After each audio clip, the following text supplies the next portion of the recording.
तो नमस्कार, मेरा नाम प्रशांत है और आप देखना शुरू कर चुके हैं डेली लाइन का डेली डिस्कशन। और आज का ये जो डेली डिस्कशन है ये बहुत ज़्यादा खास होने वाला है। खास इसलिए भी होने वाला है क्योंकि आज हम चर्चा राजनीति की नहीं करेंगे, आज हम चर्चा ज्योतिष की करेंगे, आज हम चर्चा राम मंदिर की करेंगे। और राम मंदिर को लेकर के जो बहस छिड़ी हुई है धर्म के एंगल से, उसकी करेंगे एकदम बिना लाग लपेट के, बिना किसी बायस के ये चर्चा करेंगे। मेरे पास सवालों का एक पूरा चिट्ठा है और हमारे साथ आचार्य धनंजय जी मौजूद हैं, इन्हीं से सारे सवाल करेंगे। गुरुजी बहुत बहुत स्वागत है आपका। पहले तो धन्यवाद, नमस्कार। राम मंदिर को लेकर के बहुत सारी चीजें हैं जी, बहुत सारे सवाल हैं लोगों के दिमाग में जी, और जब सवाल तब आते हैं जब कहीं ना कहीं एक कंफ्यूजन की स्थिति पैदा होती है दिमाग में।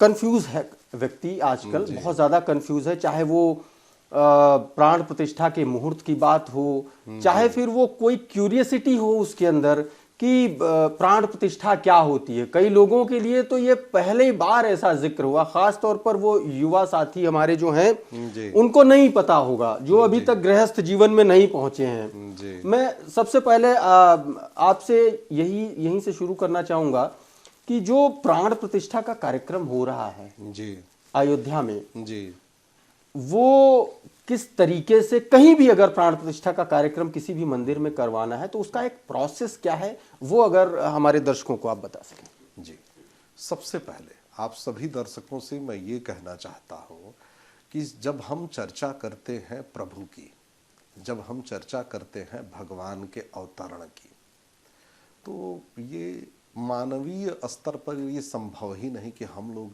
किसी देव तत्व की स्थापना कर पाए। ये एक भाव होता है, ये एक ऐसा सरल सा भाव है जिस भाव में इस चक्कर में पड़ना ही नहीं चाहिए हमें। हमारे यहाँ इस भाव का कोई महत्व नहीं है प्रशांत जी। और आप तो चूंकि स्वयं वरिष्ठ व्यक्ति हैं और आप पत्रकारिता में भी इतने वरिष्ठ हैं, देखिए धर्म की व्यवस्था अलग है, धर्म अलग है, संस्कार अलग है, नैतिकता अलग है, सामाजिकता अलग है। तो जब हम सामाजिक संदर्भों में जाते हैं तो अलग प्रकार का नमस्कार करते हैं, जब हम देवता के सामने जाते हैं तो अलग प्रकार का नमस्कार करते हैं। हम सूर्य नमस्कार वो वाला नहीं करते हैं जो हम अपने किसी पड़ोस के चाचा जी का नमस्कार। हाँ, नमस्कार तो घुटने से पैर छू लिया तो किसी ने पैर की उंगली छू ली। बस जब हम पंचांग की बात करते हैं, जब हम धर्मशास्त्र के नियमों की बात करते हैं तो धर्मशास्त्रीय व्यवस्था बिल्कुल ही अलग है। अच्छा। और वो देवालय की स्थापना, देवालय की प्राण प्रतिष्ठा बहुत ही जटिल, क्योंकि सैकड़ों वर्षों में इस प्रकार का कोई उच्च स्तर, उच्च कोटि का कोई मंदिर कहां बना। ये जो पहले प्राचीन काल के राजा होते थे, चंद्रगुप्त मौर्य, सम्राट अशोक, उस समय के सारे मंदिर बने हुए हैं। ये जितने भी मंदिर बने हैं जो प्राचीन काल से जो हम देख रहे हैं, तो इधर के राजनेताओं ने थोड़ी बनवा डाला है। ये तो पहली बार ऐसा हो रहा है कि आजादी के बाद कि कोई इतना बड़ा विराट मंदिर जो सनातन धर्म से जुड़ा है और इतने बृहद स्तर पर कोई राजनीतिक कार्यक्रम कह लीजिए, धार्मिक कार्यक्रम कह लीजिए, सामाजिक कार्यक्रम कह लीजिए, जो कि किसी सत्ता की देखरेख में, सरकार की देखरेख में संभव हो रहा है। ऐसा हुआ है क्या? कभी नहीं हुआ है।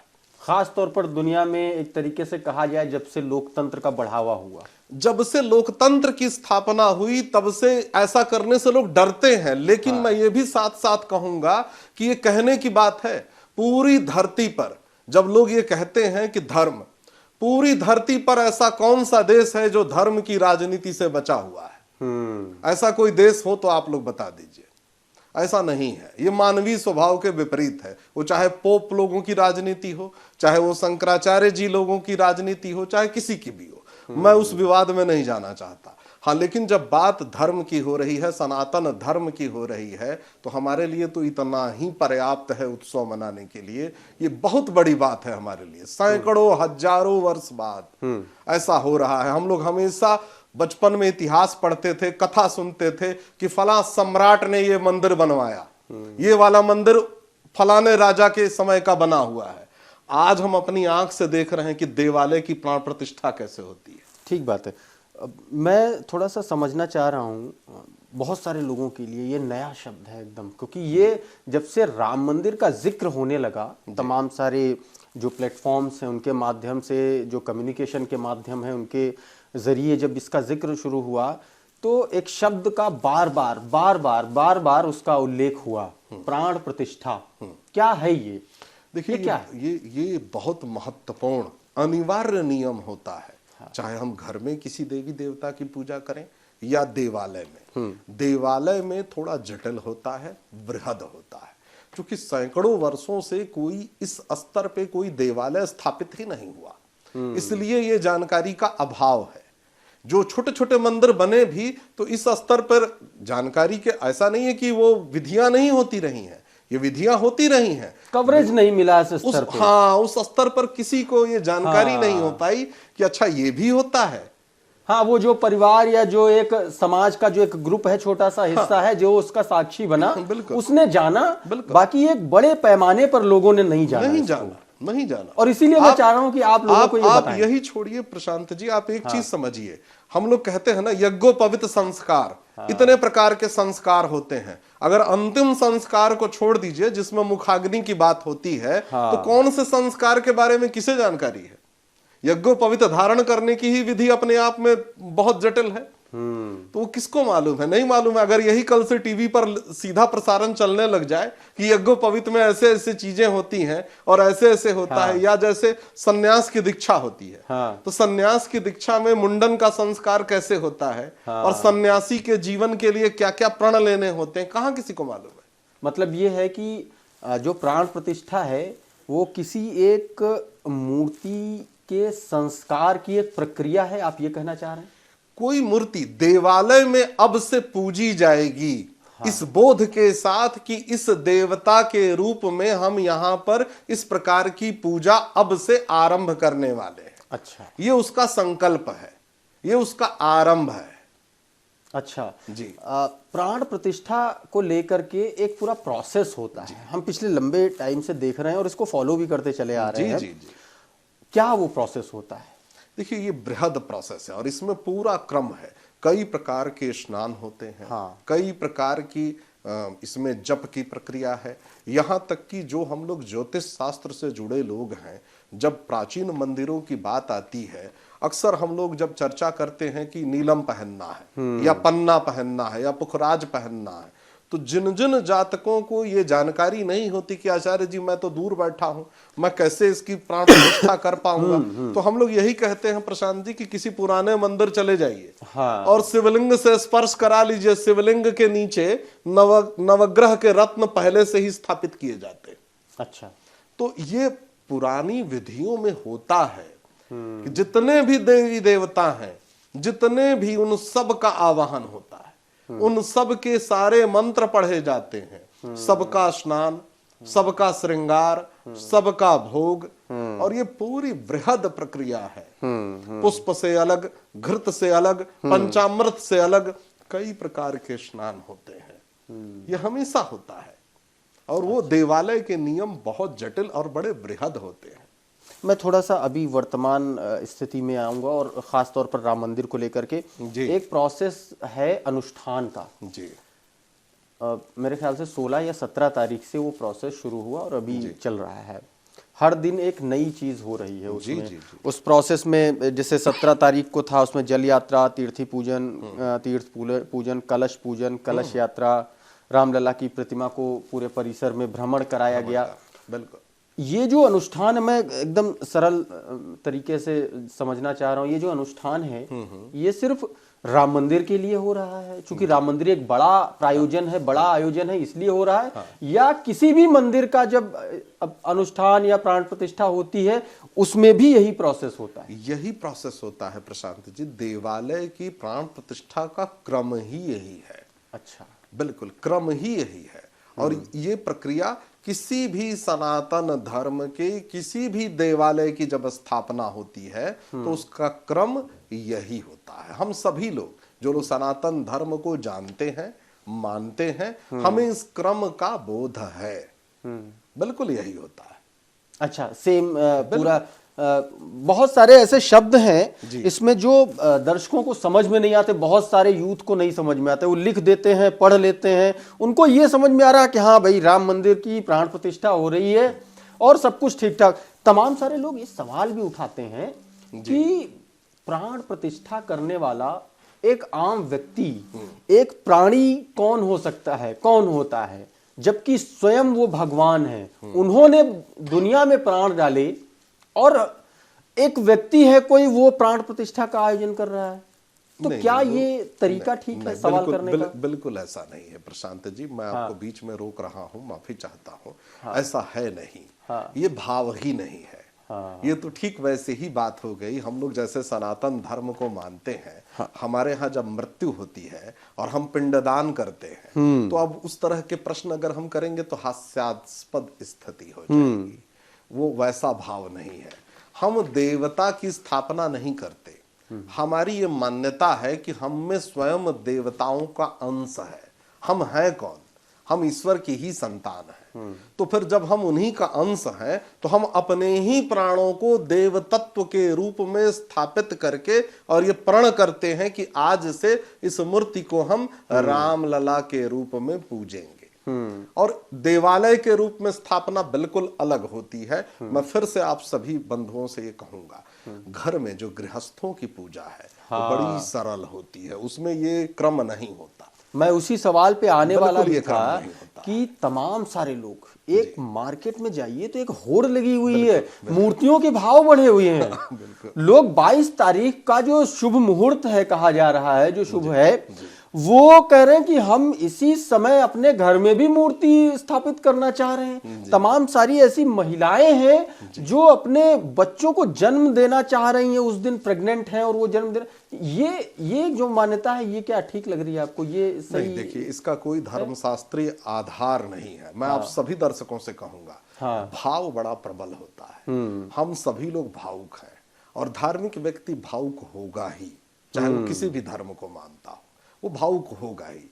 हमारी भावुकता ही धर्म की तरफ हमें कटिबद्ध करती है, प्रतिबद्ध करती है, और ये होना भी चाहिए। लेकिन पंचांग का जहां तक प्रश्न है, पंचांग हमारी जीवन शैली है। वो हमें ये दिशा निर्देश देती है कि कब किस समय कौन सा कार्य किया जाए तो वो कार्य सरल हो जाएगा, उस कार्य में कोई विघ्न बाधा नहीं आएगी। ज्योतिष शास्त्र हमें जीवन जीने में मदद देता है, वास्तु शास्त्र हमें जीवन को व्यवस्थित करने में हमारी सहायता करता है। इसका यह अर्थ नहीं है कि हम इस प्रकार का निर्णय लेने लग जाएं कि चूंकि वहां पर मंदिर की पूजा हो रही तो इसी समय हमारे घर में बच्चे का जन्म हो जाए और जबरदस्ती हम सर्जरी कराने लग जाएं। ऐसा बिल्कुल नहीं करिए। सहज सरल प्राकृतिक व्यवस्था को व्यवस्थित होने दीजिए।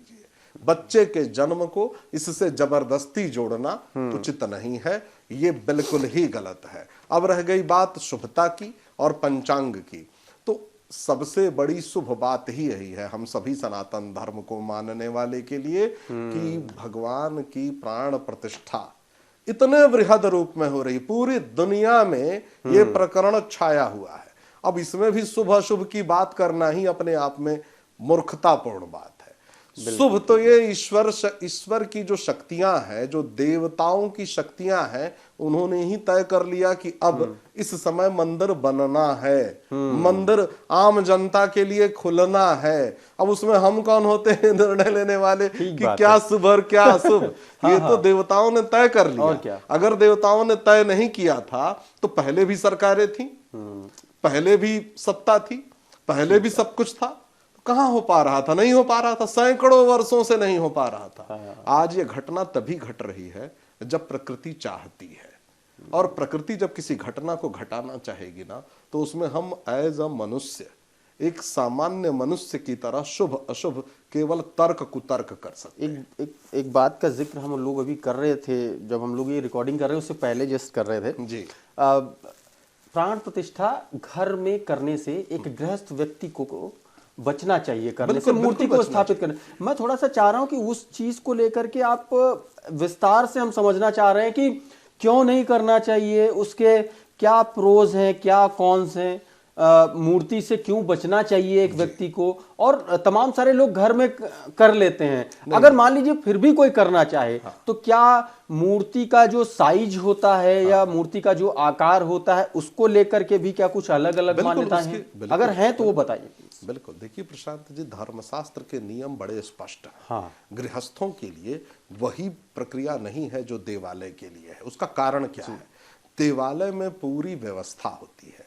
सुबह इतने बजे पट खुलेगा, फिर सुबह की आरती होगी, फिर भोग लगाया जाएगा, श्रृंगार होगा, पूरी बृहद व्यवस्था होती है। शाम की आरती तक और रात्रि शयन तक देवता के लिए सारी व्यवस्था देवालय में होती है। एक गृहस्थ व्यक्ति जो नौकरी कर रहा है, जो अपने काम धंधे को देख रहा है, वो प्राण प्रतिष्ठा कर दे और देवता को उस प्रकार से सम्मान न दे पाए, अब वो दिन भर या तो बैठ करके सुबह की आरती, दोपहर का भोग और शाम की आरती और शाम का भोग करता रहे, तो या तो घर ही में आपने मंदिर, देखिए प्राण प्रतिष्ठा, केवल प्राण प्रतिष्ठा कर देने से और भगवान को स्थापित कर देने से आपकी जिम्मेदारी खत्म हो गई। अब जाकर के जिम्मेदारी शुरू होती है। इसलिए मैंने मना किया। मेरे मना करने का अर्थ ये नहीं है कि आप कर नहीं सकते या आप इसके योग्य नहीं है, ये अर्थ नहीं है।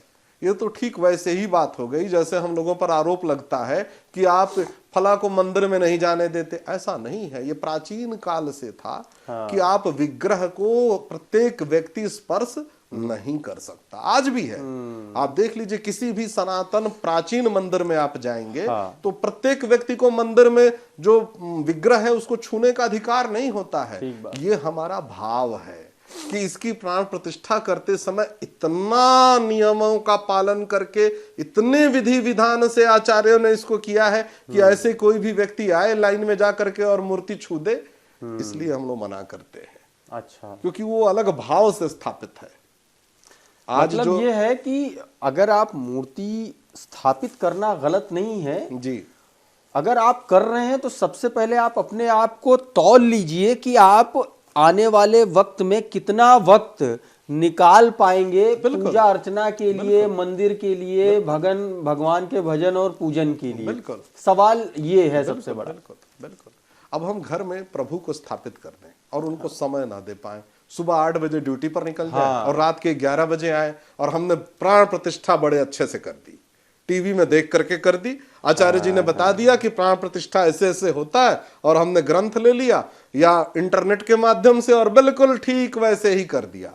ऐसा नहीं है। हमारी तबीयत खराब होती है तो हम चिकित्सक के पास जाते हैं, इंटरनेट पे देख करके खुद ही इंजेक्शन नहीं ले लेते। ऐसा थोड़ी होता है। ठीक बात, एकदम ठीक। किसी योग्य आचार्य जी को बुला करके विधि विधान से प्राण प्रतिष्ठा कराइए और या तो इस प्रण से कराइए कि अब मैं विधि विधान से प्रभु का नित्य प्रतिदिन आवाहन करूंगा, भजन कीर्तन करूंगा, पूजन करूंगा। अगर कोई आचार्य जी नहीं आए और ये प्रण लेकर के कोई मूर्ति स्थापित कर देता है जी, तो क्या वो सही माना जाएगा? नहीं होता है, वो क्रम ही नहीं है। हाँ, ऐसा थोड़ी होता है कि आप अपने मन से जो चाहें सब कर ले और हर चीज का अधिकार हर एक व्यक्ति को है, ऐसा नहीं होता है। तमाम सारे लोगों के अंदर ये सवाल होता है कि ठीक है सब कुछ उपलब्ध है, हम सब पढ़ लेंगे, अपने हिसाब से कर लेंगे। अरे खाने की कोई रेसिपी नहीं होता है। हम सारी किताबें खरीद लें, सारा सिलेबस ले लें और हम यूनिवर्सिटी नहीं जाएंगे, हम ही लेक्चरर हो जाए और हम ही HOD हो जाए। HOD साहब को ऐसा क्या है जो इस किताब में नहीं लिखा है? ऐसा तो कुछ इस किताब से अलग तो पढ़ा नहीं। आपने आचार्य जी इस्तेमाल किया था, मैं वो समझना चाह रहा हूँ आपसे। अभी तक हम लोग भगवान रामलला की मूर्ति का जिक्र करते आ रहे थे, जिस दिन तक उसका सिलेक्शन नहीं हुआ, जिस दिन तक वो परिसर में घुमाई नहीं गई, जैसे ही पहले दिन का अनुष्ठान शुरू हुआ, अचानक से हमारा संबोधन बदल गया। मूर्ति की जगह एक नया शब्द आ गया, विग्रह। ये क्या सेम शब्द है या उसके सम्मान में दी गई कोई नई एक संज्ञा है? क्या है ये? देखिए, जब तक मूर्ति तब तक रहती है जब तक वो मूर्ति है। मूर्तियां तो असंख्य हैं, आप कहीं भी जाएंगे आपको तमाम मूर्तियां दिख जाएंगी। राम जन्मभूमि क्षेत्र में भी हजारों मूर्तियां भी लगेंगी।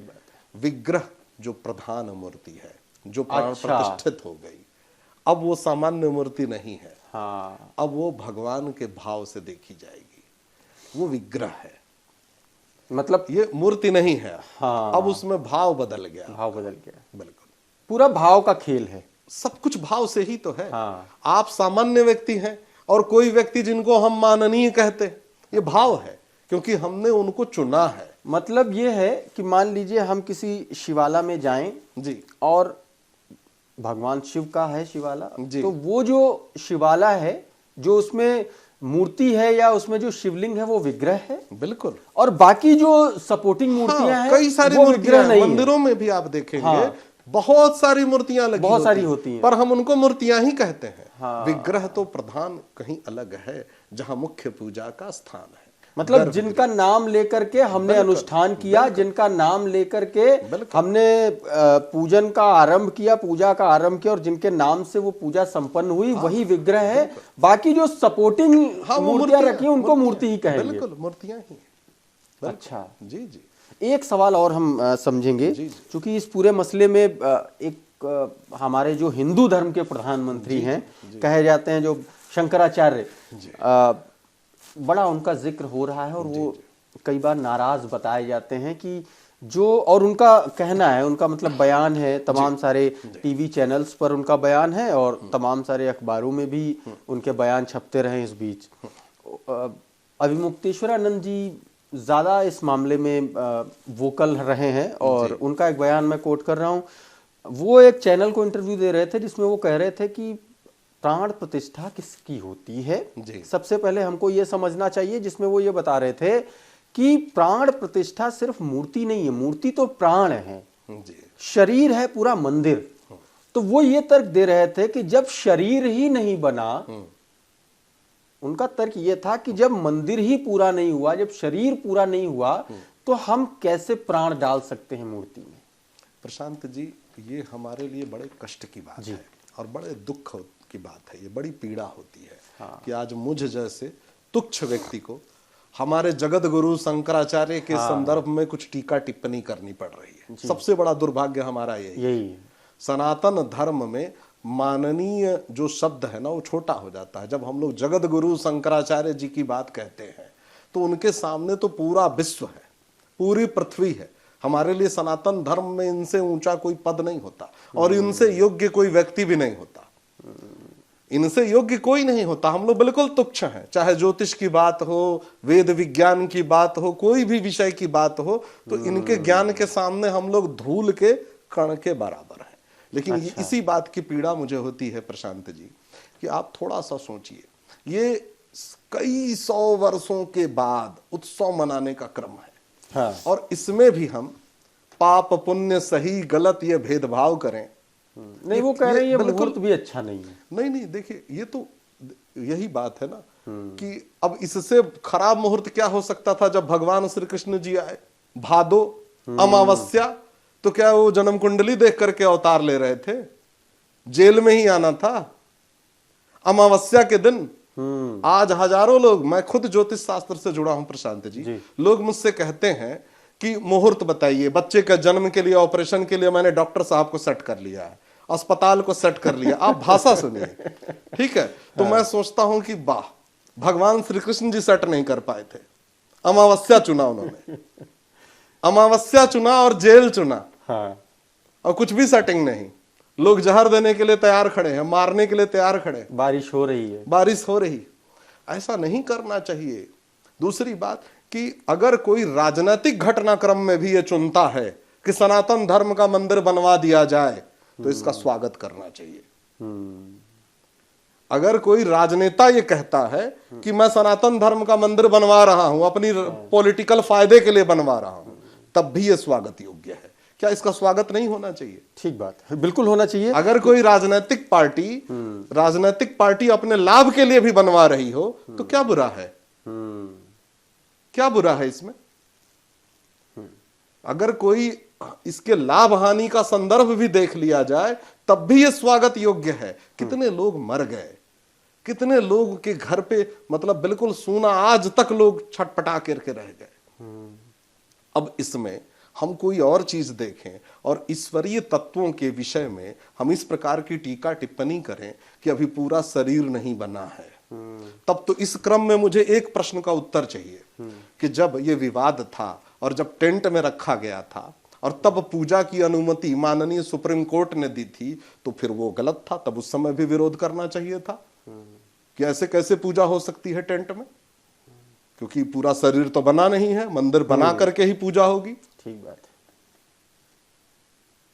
फिर तो वो तो वैसे ही टेंट में थे ना, और तब पूजा की अनुमति भी मांगी गई थी, तो ये अनुमति मांगना ही गलत था, धर्मशास्त्र के विरुद्ध था। वही वही वो उनका यही कहना है कि ये जो पूरा अनुष्ठान है, जो पूरा प्राण प्रतिष्ठा का कार्यक्रम है, ये शास्त्रीय विधान के खिलाफ है। कुछ भी ऐसा नहीं है। देखिए, जब आप भजन कीर्तन करते हैं, जब आप ईश्वर की अनुभूति से ओतप्रोत हो जाते हैं, तो आप धर्मशास्त्र नहीं देखते। और किसी भी देवी देवता या भक्ति के क्रम में ये कभी नहीं सोचना चाहिए। आप देखिए, हम कबीर दास के देश में रहते हैं। कबीर जी ने इसीलिए इन्हीं संदर्भों में ये बात कही होगी, आज मुझे ये स्मृति में आता है कि लगन मुहूर्त झूठ सब और बिगाड़े काम। सारे दिन सब कुछ 24 घंटा सब अच्छा है, राम राम राम राम, राम जी का नाम लीजिए ना, कबीर जी से बड़ा कोई राम जी का नाम लेने वाला था। ठीक बात है, लेकिन सवाल ये है कि एक पूरी पद्धति है शंकराचार्य बनने की, एक पूरी प्रक्रिया, बहुत वृहद प्रक्रिया है और बहुत जटिल है, बहुत कठिन है। बिल्कुल बिल्कुल। अगर क्या आपको ये नहीं लगता कि उन्होंने उस प्रक्रिया के तहत अपने पद के हिसाब से, अपनी पद्धति के हिसाब से, अपनी पूजा जो उनकी पद्धति है, जो सनातन की पद्धति है, वो उसके हिसाब से तो नहीं कह रहे हैं? नहीं, उस पद्धति से इसका कोई लेना देना नहीं है। अच्छा, वो हमेशा से बड़े हैं, उनका किसी राजनीतिक संगठन से उनकी कोई तुलना करना वो क्षुद्रता होगी। अच्छा, शंकराचार्य जब इस नाम का हम उच्चारण करते हैं ना, तो अलग भाव से करते हैं। हाँ। उनसे योग्य कुछ भी नहीं, कुछ भी नहीं। उनके सामने विद्या छोटी मानी जाती है, उनके सामने कोई पद छोटा माना जाता है। मैं वही समझना चाह रहा हूँ। उस चीज का इससे कोई लेना ये देना चीज नहीं। ठीक है, मतलब हमने थोड़ा बहुत पढ़ा, बाकी लोग, कुछ लोगों ने और भी पढ़ा होगा, आप लोग तो बहुत उन सब मामलों के जानकार भी हैं। जो लोग नहीं जानते हैं जी, कुछ लोगों के लिए बहुत सारे इस देश में बहुत एक पूरी जनरेशन ऐसी है जी, हिंदू धर्म की जनरेशन ऐसी है जो जानती ही नहीं शंकराचार्य कौन है, क्या होते हैं, ये पद है या कोई नाम है, ये भी उनको नहीं पता है। यही हमारा दुर्भाग्य है प्रशांत जी। मैं ऐसे लोगों के लिए चाहता हूं कि उनको अगर आपको कुछ बताना हो शंकराचार्य के बारे में, और मैं चाहूं अगर कुछ समराइज करके बता सके कि ये 10 चीजें हैं, इनको मिला करके एक शंकराचार्य बनते हैं, तो आप कैसे बताएंगे? प्रशांत जी, मैं तो खुल करके स्पष्ट रूप से कहता हूं, आप सभी दर्शकों से मैं कह रहा हूं, चाहे वो शंकराचार्य जी की बात हो, या जितने अपने अखाड़े हैं, कोई भी अखाड़ा हो, जूना अखाड़ा हो, कोई भी अखाड़ा हो, जितने भी अखाड़े हैं, हमारी संस्कृति का एक अभिन्न अंग है। और आज जो सनातन धर्म आपको हमको दिखाई दे रहा है ना, इन्हीं की छत्र छाया में हम हैं, इन्हीं की देखरेख में है। ये मूल तत्व हैं हमारे। इनके सम्मान के संदर्भ में तो कुछ सोचना ही पाप है, कहना सुनना तो दूर की बात है। और जब बात कोई कहता है योग्यता, तो योग्यता शब्द वहां छोटा है। विद्या की यदि बात की जाए तो ऐसी कोई विद्या नहीं है जो इनकी जानकारी के दायरे में ना हो। ये लोग बहुत ही योग्य होते हैं। आप सभी दर्शकों से मैं बारंबार कहता हूं, सम्मान वहां शब्द छोटा है, दंडवत हो जाइए, सीधे दंडवत हो जाइए। वहां पर किसी प्रकार के तर्क वितर्क कुतर्क करने की आवश्यकता नहीं है। उनके ज्ञान के सामने हम लोग तुच्छ हैं। जानकारी और ये सब शब्द वहां छोटे हैं। लेकिन जब बात आती है भक्ति की, तो मैं किसी शंकराचार्य जी से पूछ करके भजन थोड़ी करूंगा कि लग्न मुहूर्त किसी पंडित जी से कुंडली निकलवा करके मैं करूंगा। ये इसका कोई अर्थ नहीं होता, ये बेकार की बात है।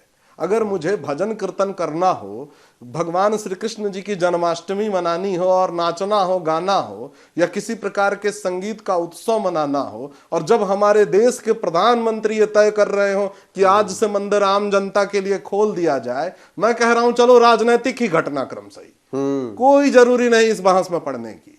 मैंने मान लिया कि ये राजनीति ही सही, तो ऐसी राजनीति स्वागत करने योग्य है। क्यों नहीं इस राजनीति की स्वागत किया जाए? क्यों नहीं किया जाए? इसमें किसी को कूदने की जरूरत नहीं है और ना इसके समर्थन विरोध के बहस में पड़ने की जरूरत है। आचार्य जी, एक सवाल अक्सर ये उठ रहा है, इस खास तौर पर अभी जो प्राण प्रतिष्ठा का कार्यक्रम होने जा रहा है 22 जनवरी को, इसका जो एक शुभ मुहूर्त निकला है, और हर शुभ काम का एक मुहूर्त निकाला जाता है, और ये जो मुहूर्त है मेरे पास लिखा हुआ है, मैं आपको पढ़ के बता देता हूँ। दिन के 12:29 और 8 सेकंड से शुरू होता है और 12:30 और 32 तक ये मुहूर्त रहता है। जी देखिए जी, कैसा है? आप अपना पूरा प्रश्न पूरा कर लीजिए, फिर मैं हाँ, बोलता हूं। मैं यही जानना चाह रहा हूँ, क्या ये मुहूर्त पांचांग के हिसाब से शुभ है या नहीं है? क्योंकि इस पर भी तमाम सारे सवाल उठ रहे हैं। हाँ। और जो लोग सवाल उठा रहे हैं उनका कहना है कि ये मुहूर्त जो है ये शुभ नहीं है, महीना ही शुभ नहीं है। जी। लोग कह रहे हैं कि इस महीने में ही कोई शुभ काम नहीं होता है। जी। आपका बतौर ज्योतिष शास्त्री मैं आपको समझना चाह रहा हूँ कि आपके हिसाब से क्या ये ठीक है या नहीं ठीक है? जी देखिए प्रशांत जी, यही जो मैंने बारंबार बीच बीच में कहा कि दुख होती है, पीड़ा होता है। सबसे बड़े कष्ट की बात क्या है कि इस उत्सव में लग्न नक्षत्र मुहूर्त का भेदभाव करके, तर्क कुतर्क दे करके इस उत्सव में बीच में ही भंग डालना। अच्छा। ये जो उत्सव है सैकड़ों हजारों वर्षों के बाद आनंद का उत्सव कि भगवान को हम इस रूप में व्यवस्थित कर पा रहे हैं। ये हम जैसे तुच्छ लोग जा करके अब वहां एक भाव से दर्शन कर पाएंगे कि अब यहाँ राम जी की स्थापना हो गई, इस भाव से हम कर पाएंगे। ठीक, अब इसमें हम आते हैं पंचांग के नियमों की बात करते हैं, ज्योतिष शास्त्र के नियमों की बात करते हैं। देखिए जितनी भी व्यवस्थाएं हैं, पंचमी हो, सप्तमी हो, नवमी हो, प्रदोष हो, एकादशी हो, सर्वदा शुभ मानी गई। अच्छा। ठीक, अब इसमें प्रतिदिन अभिजीत मुहूर्त का योग है, प्रतिदिन राहु काल होता है, प्रतिदिन यम गंड तमाम सारी चीजें अशुभ होती हैं। बहुत सारी अशुभ चीजें होती हैं। शुभता अशुभता के दायरे से सभी लोगों से मेरा आग्रह है, हट जाइए। दूसरी बात कि प्राण प्रतिष्ठा की प्रक्रिया कितने दिनों पहले से आरंभ हो चुकी है। आप सब लोग देख रहे हैं, टीवी पर चल रहा है कि आज फला स्नान हुआ, आज फला हुआ, तो आप ये 12:00 से थोड़ी शुरू करने जा रहे हैं। नहीं, वो कहा जा रहा है कि जो मूर्ति का जो आंख से पर्दा उठाने का जो एक नियम है वो उसका मुहूर्त बता रहे हैं। नहीं, ऐसा नहीं होता है। प्राण प्रतिष्ठा जब ये शब्द है ना, तो उसका क्रम कई दिनों का होता है। अच्छा। वो केवल एक समय विशेष में नहीं होता। अब उस समय को लेकर के यदि किसी के मन में भ्रम हो कि उसी दिन उसी समय उस व्यवस्था को लेकर के, उसमें भी कई क्रम है प्रशांत जी। अभिजीत मुहूर्त का क्रम है। अभिजीत मुहूर्त एक ऐसा मुहूर्त है जो प्रतिदिन की व्यवस्था में आएगा। राहु काल एक ऐसी व्यवस्था है जो प्रतिदिन की व्यवस्था में आएगा। दिशाशूल एक ऐसी व्यवस्था है जो पंचांग के नियमों में प्रतिदिन आएगा। और ऐसा हो नहीं सकता है कि इतनी विराट व्यवस्था की जाए और इस बात का ध्यान न रखा जाए। अच्छा। ऐसा नहीं, संभव ही नहीं है। दूसरी बात कि ये जो लोग कह रहे हैं कि ये ऐसे नहीं वैसे, ये बेकार की बात है। ये उत्सव मनाने का समय है और ये कई दिनों का क्रम है। ये एक दिन का क्रम थोड़ी होता है कि आज ही हम गए और वहां से वो पर्दा हटा दिया गया और मूर्ति दर्शन के लिए उपलब्ध करा दी गई। ऐसा नहीं है, बड़ा कई दिनों से ये क्रम है। अभी जिक्र किया आपने और सवाल आया तो मेरे दिमाग में एक और नई चीज आ गई जी। मूर्ति की फोटो जारी हो गई, हाँ, वायरल हो गई पूरे मीडिया। जी जी जी जी। क्या ये विधान सम्मत है? नहीं है। यही तो कष्ट की बात है कि क्या हम सभी जो हम लोग कहते हैं देसी भाषा में कि हम हिंदू हैं, हम कहते हैं हम सनातन धर्म को मानते हैं, क्या प्रतिमा जब तक प्राण प्रतिष्ठा ना हो तो क्या दर्शन के लिए इस तरह से सब कुछ नंगा कर देना चाहिए था? ये बिल्कुल उचित नहीं है। तमाम सारे लोग प्रोफाइल फोटो लगा रखे हैं, कट्टर सनातनी टाइप जो लिखते हैं ना, उन लोगों ने यही फोटो लगा रखी है। मूर्खतापूर्ण बातें हैं। इसी को मैं कहता हूं कि कट्टरता जो है वो उचित होती यदि आप सरलता से, भावुकता से और धार्मिकता से अपनाते। कोई यदि धर्म में कट्टर हो जाए, प्रेम में कट्टर हो जाए, तो इससे अच्छा तो कुछ हो ही नहीं सकता। इससे अच्छा क्या हो सकता है? लेकिन आप कट्टरता का अर्थ इस रूप में व्यवस्थित करते हैं, हिंसक, उग्र, क्रूर। क्रूरता के साथ कट्टरता मिलेगी तो कैसा होगा? क्रूएलिटी नहीं होनी चाहिए, इसमें हिंसा नहीं होनी चाहिए। और हम प्रेम के लिए, शांति के लिए जाने जाते हैं। ठीक बात। हम इस बात के लिए थोड़ी जाते हैं कि नियम तोड़ दीजिए। अनुशासनहीन हो जाइए। ये आपका जो संदेश है, जो आपकी बात है, ये मुझे लग रहा है दूर तक जानी चाहिए। और मैं इसलिए इसी से जुड़ा एक सवाल आपसे करना चाह रहा हूँ, क्योंकि जो आपका दृष्टिकोण है मैं उससे जुड़ा हुआ, क्योंकि ज्योतिष शास्त्र में भी और जो ज्योतिषाचार्य तमाम सारे हैं, जी जी, बहुत बड़े बड़े लोग भी हैं और बहुत टीवी वाले भी बहुत सारे ज्योतिषाचार्य हैं जो हर मुद्दे पर ज्योतिष की बात करते हैं। मैं उससे जुड़ा एक सवाल आपसे करना चाहता हूँ, संभवतः ये मेरा आखिरी सवाल है आपसे। बहुत सारे ऐसे आयोजन होते हैं जब देश में, राम मंदिर तो धर्म से जुड़ा मामला है और ये बहुत बड़ा आयोजन, बहुत वृहद आयोजन है, इसकी तो बात ही नहीं है, इस पर हम लोगों ने बहुत चर्चा की। जी जी, मेरा सवाल ये है कि इसके अलावा पॉलिटिकल इवेंट्स होते हैं, इलेक्शंस होते हैं, या कोई ऐसा इवेंट होता है जो साइंस से रिलेटेड होता है। मान लीजिए कि इसरो ने कोई नया अपना मिशन लॉन्च किया, मिशन चंद्रयान या फिर मिशन मंगल, इस तरीके से तमाम सारे मिशन, इसको लेकर के भी तमाम सारे ज्योतिषाचार्य भविष्यवाणी अलग अलग करते हुए हमें दिखते हैं। मैं उसी से रिलेटेड आपसे सवाल इसलिए करना चाह रहा हूं क्योंकि आपका जो दृष्टिकोण है वो मुझे उनसे अलग लग रहा है। उनका एक जो आपका जो दृष्टिकोण है वो मुझे लगता है कि ज्योतिष और विज्ञान को मिला करके आपने एक कॉम्बिनेशन तैयार किया हुआ है और वैसे आपके जवाब आते हैं, इसीलिए मैं आपसे ये सवाल कर रहा हूं। मेरा सवाल ये है कि ये जो गणनाएं होती हैं ज्योतिष की, कि फला की सरकार बन रही है, फला मुख्यमंत्री बन रहे हैं, ज्योतिष बता देते हैं, फला मिशन जो है इसरो ने लॉन्च कर दिया तो ये सफल ही हो जाएगा, स्टूडियो में बैठे बैठे बता दिया, ये कितना सच होता है? बिल्कुल सही नहीं है, ना इसका कोई ज्योतिषी आधार है। हाँ। ज्योतिष शास्त्र में, धर्म शास्त्र में, सनातन धर्म में ऐसा कोई वेद पुराण शास्त्र, कोई ऐसा ग्रंथ नहीं है जिसके आधार पर हम ये बात कह दें कि इसरो ने मंगलयान लॉन्च किया और ये मंगल ग्रह और राहु शनि केतु के आधार पे सफल हो जाएगा। ऐसी कोई ज्योतिषी गणना, गोचर की गणना लोग करते हैं। अच्छा, प्रश्न कुंडली की गणना लोग करते हैं और उसी को आधार बना करके सभी जगह पर इसकी चर्चा लोग कर दिया करते हैं। लेकिन ये ज्योतिष शास्त्र के नियमों के अनुसार उचित बिल्कुल भी नहीं है। अच्छा, बिल्कुल भी नहीं है, ऐसी कोई व्यवस्था है ही नहीं प्रशांत, तो ये संभव ही नहीं है। हाँ। दूसरा एक आपने बड़ी महत्वपूर्ण बात कही, ज्योतिष शास्त्र और विज्ञान जी, देखिए हमारी जीवन शैली का ये अभिन्न अटूट हिस्सा है। विज्ञान जो है विशेष ज्ञान है, ज्योतिष शास्त्र भी विशेष ज्ञान है। और ये दोनों, केवल इतना ही नहीं, वास्तु शास्त्र हो या कोई भी ऐसी विधा, चाहे वो चिकित्सा शास्त्र ही क्यों ना हो, आयुर्वेद ही क्यों ना हो, ये इसलिए नहीं है कि इसको लेकर के द्वंद्व में जाइए, भ्रम में जाइए, किसी प्रकार के क्रम को अनुशासनहीन होकर के अपना लीजिए। ये इसलिए है कि जीवन को सरल बनाइए, व्यवस्थित कीजिए और जीवन का आनंद लीजिए। आयुर्वेद इसलिए नहीं है कि कोई ऐसा उल्टा पुल्टा योगासन कर लीजिए कि आपकी नस खिंच जाए और बाद में आप कहिए पंडित जी ने पता नहीं क्या बता दिया। ये ज्योतिष शास्त्र इसलिए नहीं है कि ना पहनना हो और आप नीलम पहन लीजिए और उसके बाद जाके दुर्घटनाग्रस्त हो जाइए।